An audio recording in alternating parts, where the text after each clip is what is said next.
கழிவு நீரும் கலந்து ஆறாக ஓடுவதால் வாகன ஓட்டிகள் தண்ணீரில் தத்தளித்து செல்லக்கூடிய அவல நிலை ஏற்பட்டிருக்கிறது. அதன் விவரங்களை வழங்குவதற்காக நமது செய்தியாளர் சுரேஷ் இணைப்பில் இணைகிறார். அவரிடம் கேட்கலாம். சுரேஷ், வணக்கம். இது பற்றிய கூடுதல் விவரங்கள். விட்டோ புயல் எதிரொலி காரணமாக சென்னை மற்றும் புறநகர் பகுதிகளான பூந்தமல்லி, மதுரவாயல் உள்ளிட்ட பல்வேறு பகுதிகளில் காலை முதலே கனமழையானது விழுத்து வாங்கி வருகிறது.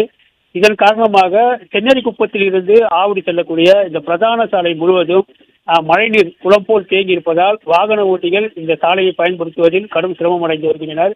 குறிப்பாக கடந்த சில தினங்களாக இந்த சென்னேரிக்குப்பம் பிரதான சாலையில் பல கோடி ரூபாய் மதிப்பீட்டில் மழைநீர் செல்வதற்கான கால்வாய்கள் அமைக்கப்பட்டு பணிகள் முழுவதும் நிறைவடைந்ததாக அதிகாரிகள் தரப்பில் தெரிவிக்கப்பட்டிருந்தது.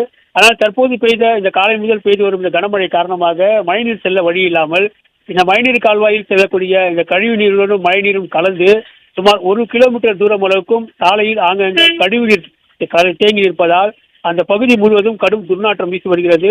குறிப்பாக இந்த சாலையாக மார்க்கமாக செல்லக்கூடிய சென்னைக்குப்பத்தில் இருந்து ஆவடி மார்க்கமாக செல்லக்கூடிய பொதுமக்கள் இந்த சாலையை பயன்படுத்துவதில் கடும் சிரமம் ஏற்பட்டுள்ளது.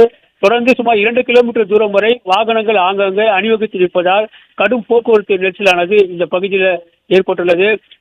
தொடர்ந்து இந்த பகுதியில் இருக்கக்கூடிய இந்த கழிவு நீரை அப்புறப்படுத்த வேண்டும்,